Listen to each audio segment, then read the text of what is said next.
You can't limit yourself, you have to go back to your life. How student athletes can best recover after a concussion. We encourage people to get the measles vaccine. As the measles outbreak grows, an exclusive interview with Health and Human Services Secretary Robert F. Kennedy. And possible tariffs on foreign-made prescription drugs raise concern for patients.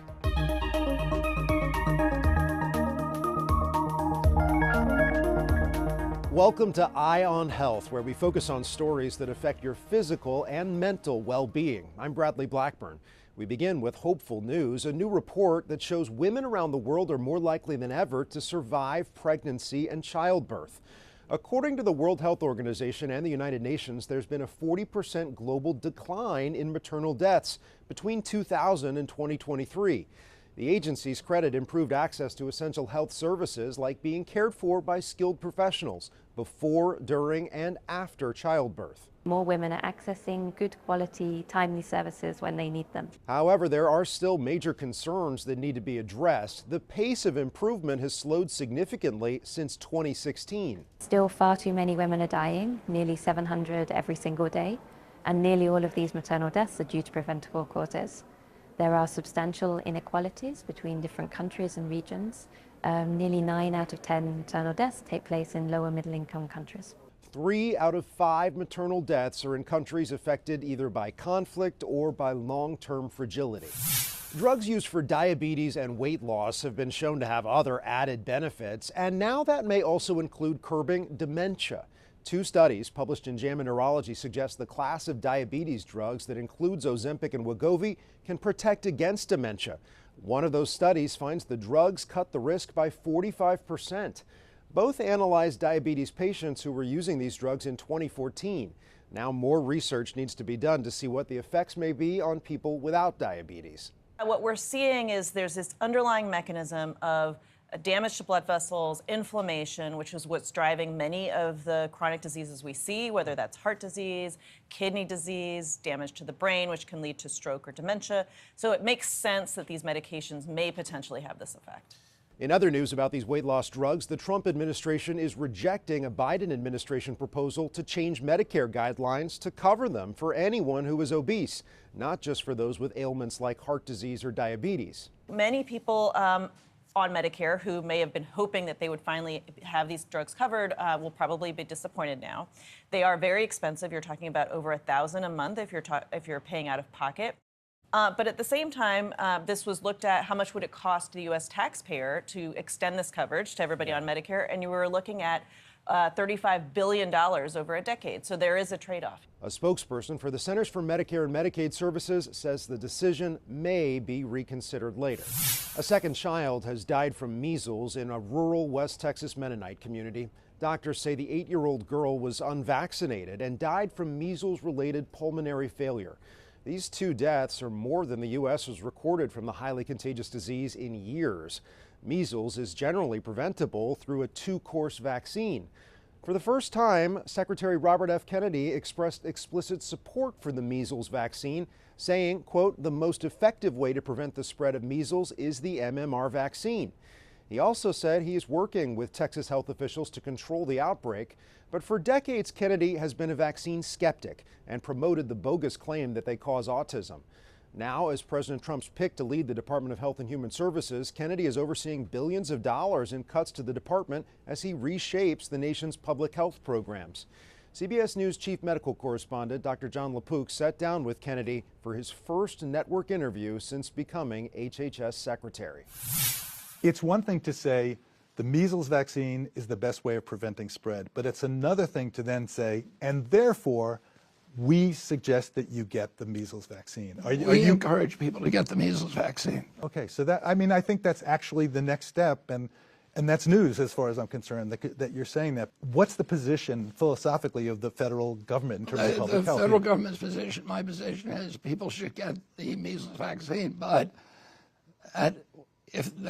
the government should not be mandating. Understand. You know what I've always said during my campaign and every public statement I've made, I'm not going to take people's vaccines away from them. Right. What I'm going to do is make sure that we have good science so that people can make an informed choice. And we are doing that science today so that we know the risks of that product, and we also know what the benefits are. And right now, we don't know the risks of many of these products because they're not safety tested. And I understand that position, but just to be clear, you are saying, and we do on the federal level, and you personally do recommend that people get the measles vaccine.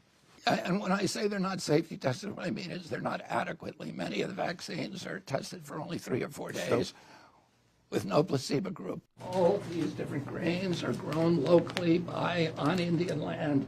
We met the secretary in Mesa, Arizona, where he visited a native health center as part of a 3-state tour to promote the administration's Make America Healthy Again agenda, which includes overhauling standards for processed food. FDA needs to start regulating food again and saying, not just when food is adulterated, when there's bacteria in it. Let's look at the chemicals in it. I, Robert F. Kennedy, Jr. Since his appointment in February, Kennedy has facilitated sweeping cuts for programs and staffers alike. You proposed more than $11 billion in cuts to local and state programs addressing things like infectious disease, mental health, addiction, and childhood vaccination. Did you personally approve those cuts? I'm not familiar with those cuts. We'd have to go. There's like more than 50 pages of cuts that I actually went through. The cuts were mainly DEI cuts, which the president There were a lot, but I'll give you, for example, about $750,000 of a University of Michigan grant into adolescent diabetes was cut. Did you know that? I didn't know that, and that's something that we'll look at. Yeah, so I mean, that's, I wonder, should these be considered Doge cuts? Well, I couldn't speak to that, Dr. LeBuc, because I'm not familiar with that particular study. But there's a number of studies that were cut that came to our attention and that did not deserve to be cut, and we reinstated them. Our purpose is not to reduce any level of scientific research that's important. But with billions of dollars in cuts at stake, a fundamental question remains. What's the basic level of care every American should receive, and who should pay for it? When it comes to health care, that's a difficult question because people have a choice about how sick they're going to be, many people. If you don't have any choice, then, then we should give you all the resources that you want. But I mean, it's a moral question too, and it's a philosophical question. If you're smoking 3 packs of cigarettes a day, should you expect society to pay when you get sick? Maybe pay for you to help stop smoking. Or should we encourage people? Should we incentivize people to take care of themselves? And then when they get sick, make sure they're taken care of. Dr. John LePuc, CBS News. The White House excluded foreign-made prescription drugs from its tariffs, but that is apparently changing. President Trump now says he will impose new tariffs on imported pharmaceuticals, though he didn't say when. But we're going to do something that we have to do. We're going to tariff our pharmaceuticals, and once we do that, they're going to come rushing back into our country because we're the big market. The advantage we have over everybody is that we're the big market. As Andres Gutierrez reports, the uncertainty is causing headaches for patients and pharmacists. 70-year-old Marcia Cook juggles multiple generic prescriptions on a tight budget. Any hint of a possible price hike hits hard. I have high blood pressure, and when you even speak of it, I can feel like a stressor coming up in my neck. I don't know what will be done. I don't know what I'll do. Cook worries that tariffs on pharmaceuticals would send her costs soaring even higher. That is $6. I have one that's $15. Generic medicines make up 9 out of 10 prescriptions in the U.S., nearly half from India, which exports about $9 billion in generics to this country. Nearly all of our generics come from overseas. When the tariff goes up, prices goes up, and it trickles down to the patients. Nevada pharmacist Bobby Benson has even set up an IOU system for his customers and says some already ration their medications. Are you concerned that some of your patients may end up getting sick or even worse because of this? Yeah, I'm very worried. If you're on a blood pressure medication and you are cutting it in half or you're skipping a dose, there's a high chance of you getting a stroke. According to ING Bank, a reciprocal tariff could push more common heart medication from 82 cents to 94 cents per pill, an extra $42 a year. Some complex treatments like generic cancer drugs might see a jump of 8 to 10 grand for a 6-month prescription. The nonprofit CareChest helps with medical supplies and prescription costs. Good morning. Program Director Annabella Rivera says the need has doubled every year since 2023 with rising inflation. As cost of living goes up, as cost of products go up, there are more and more people that are working and have insurance that are coming to us. Antheline Trotter counts on the group. She's on multiple drugs for kidney disease and high blood pressure. The idea of paying more at the pharmacy keeps her up at night. I wouldn't be able to get the proper medicine that I get if it goes up because I'm on a budget. Marcia Cook isn't sure of President Trump's promise that short-term pain will lead to long-term gain. I'm hoping that he knows what he's doing. But until then, I want to know from him, what are we going to do? Here you go. So for now, a short-term relief for an issue without a long-term solution. Andres Gutierrez, CBS News, Las Vegas. Coming up, a new treatment for a rare disease is giving one family more time together. And an experimental electrical therapy fights dementia.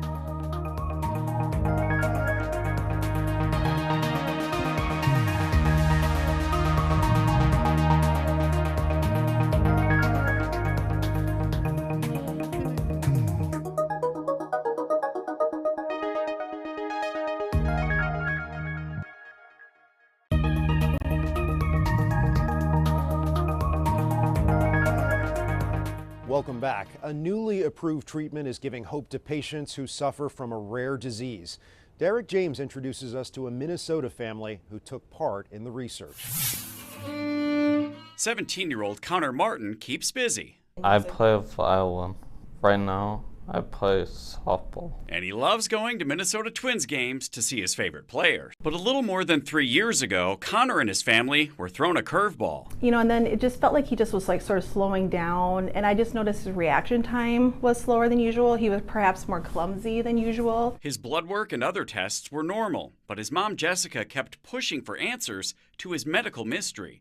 Connor was quickly referred to children's neurologist Dr. Jessica Goldstein. There's a lot of detective work really looking for clues or key elements that kind of point you in one direction or the other. Within a few months, a diagnosis. Connor had Niemann-Pick disease type C, or NPC. How did it feel when Dr. Goldstein was able to say, this is what it is? It was terrifying. NPC is a rare, inherited, progressive, and fatal neurodegenerative disease. Connor's mom, Jessica, pushed for him to be part of a clinical trial for a new drug called Miplyffa. Since starting the medicine in late 2022, Connor has made improvements. Really did stabilize things for him pretty quickly. We've seen improvement in swallowing, in speech, and energy level. The medicines have definitely given us more time and more memories and more opportunities to just enjoy our child. Which for Connor includes being in the stands for Twins opening day. We have an okay team this year. For these rare diseases, gene therapy is really the end game. These treatments are hopefully going to buy us all the time we need to get there. As his mom continues to swing for a cure. Derek James, CBS News. The standard of care could be changing when it comes to treating a child with a concussion. Danya Bacchus shows us why some doctors are encouraging patients to return to normal routines sooner rather than later. High school senior Aishwarya is an athlete, captain of the basketball team, plays flag football, lacrosse, and runs track. I don't quite remember the moment of the collision, but I remember the aftermath pretty clearly. She suffered 2 concussions in 5 days, the worst when she collided with another football player. The second I stood up, my head was still hurting, the lights were really bright. I was sensitive to the noise in the stadium. Nearly 2 million young athletes experience concussions each year.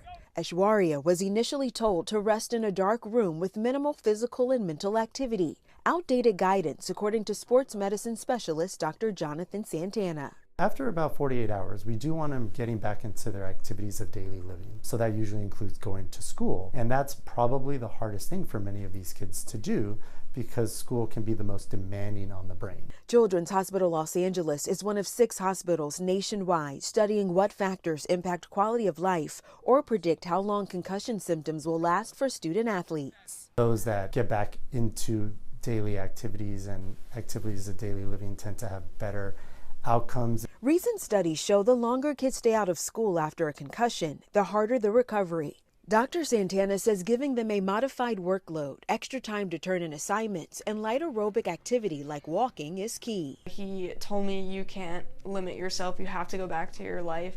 You have to build your confidence up again. Aishwarya says her recovery took off after seeing Dr. Santana. She was cleared to return to sports after 3 months and recently played in her league's All-Star game. Danya Backus, CBS News, Santa Clarita, California. Congress is looking into whether the country should set a year-round standard time and abandon the changing of the clocks for daylight saving time. Senators on the Commerce Committee pointed to research suggesting the biannual ritual has a major impact on the economy and public health, leading to higher rates of heart attack, stroke, and even car accidents. Witnesses advocated for ending the time-changing practice. Year-round standard time is the natural, healthy choice promoting physical health, mental health, performance, and safety. That's why I suggest Congress establish a firm date, 2027, to permanently end the clock changing nationwide. States would then have ample time to decide if they want to remain in daylight time or opt out and pick standard time. There is disagreement about whether to adopt universal standard time or daylight saving time. Dementia and depression often go hand in hand with patients with Alzheimer's disease, but many don't respond well to traditional antidepressants. Dr. Malika Marshall shows us an experimental home-based electrical therapy that may be able to treat both memory loss and mood. Julie Whelan loved being a medical librarian at Harvard, but the 76-year-old had to retire when her mind started to slip. It wasn't just, oops, a mistake. It was something more. That something more was Alzheimer's disease, and like many patients, Julie started to feel depressed. Wonderful husband here that helps me, but he's got his own things he has to do, and I feel lonely, and I can't see my grandchildren because I can't drive. Researchers at Harvard-affiliated Hebrew Senior Life say antidepressants don't work well in older adults. So they're studying the effects of transcranial electrical stimulation on both depression and memory loss in patients with Alzheimer's delivered right at their home. It is not the same as shock therapy, ECT. It is delivering electricity to the brain, but in a way more controlled manner that is targeting only specific regions of the brain. A caregiver attaches multiple electrodes to a soft bonnet which is secured to the patient's head. Gel is applied to the scalp and leads are attached to each electrode.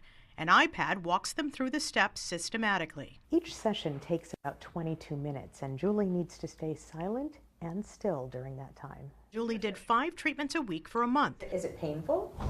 No. She's not sure if the treatments helped, but she's back reading now, more books than I am now. And we are seeing preliminary signs of improvement in depression, also some preliminary evidence of memory symptoms improvement. Julie's hope for the future? Just to be able to find a way to deal with this that lets me still be happy with my family. And who doesn't want that? Dr. Malika Marshall, CBS News, Boston. After the break, a rare triple organ transplant. And as we approach 3 years of the 988 suicide hotline, there's a call to save it from budget cuts.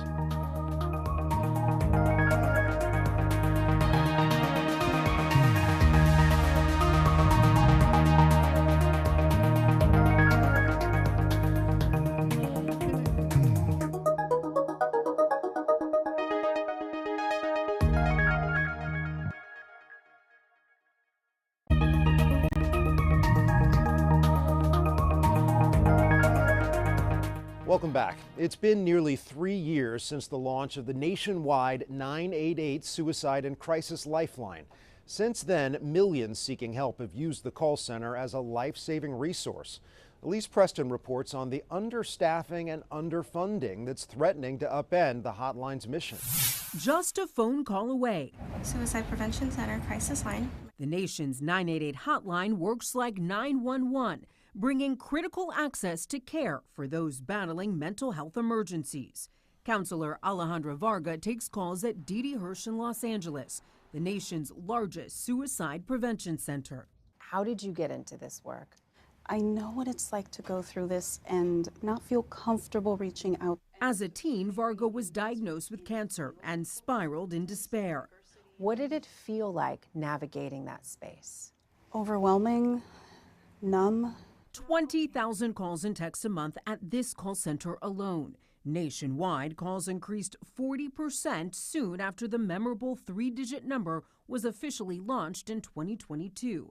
Didi Hirsch CEO Lynn Morris. Since 2022, 12 million people have contacted 988. Sometimes this is a life or death situation.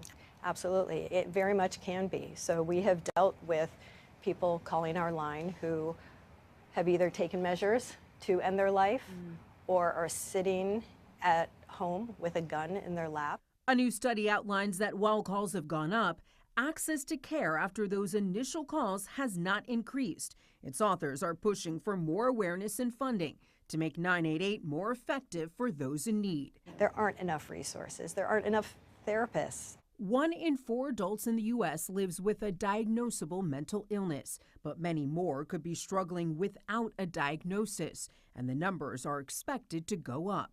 Meanwhile, public health services nationwide could face federal cuts. If you don't get those steady resources, what does our community look like a year from now, 5 years from now? I think it would be a very dire situation, to be honest. There would be more hospitalizations, more deaths, and ultimately more mental health issues. Varga, that once struggling teen turned counselor, promises to be on the other end. When someone calls suicide prevention, they're already breaking through a lot of barriers and a lot of stigma. So there is vulnerability and courage in those first few moments of contact. It's those moments where you show someone, I'm glad you called. Elise Preston, CBS News, Los Angeles. April is Donate Life Month. Fewer than 80 triple organ transplants have been attempted in the U.S., and for the first time, the rare procedure was successfully performed on New York's Long Island. A beloved husband now has a new heart, liver, and kidney. Jennifer McLogan has his story. I can feel my heart now beating more strong. 47-year-old Sergio Arias Estoni, arm in arm with his wife and mother, celebrates history, a successful and extremely rare 3-organ transplant. I feel so proud to get all these organs and try to honor my donor. Donor gave heart, liver, and kidney. To have all 3 be a match for him is indeed a miracle. The triple match came from a single unidentified donor before a 14-hour surgery among a rotating team of medical experts. It was really a highlight of my career to be part of this operation. Sergio had to stop working when his 3 organs began failing, spending months at Northwell hospitals waiting and hoping. His family prayed. So this was spiritual for you, but also physically you're feeling... Yes, I feel excellent, very different. When I started this process for the transplant in November, the last year, I just can walk a couple of blocks. Now he walks 30 minutes a day. His regimen of dozens of daily pills will be scaled back. There has been no organ rejection. He hopes to resume college courses. College, my life with my wife, with my parents, brothers, my community. Sergio only dreamed this day would come. Miracles exist. Jennifer McLogan, CBS News, New York. That's Eye on Health for this week. I'm Bradley Blackburn. Thanks for joining us, and be well.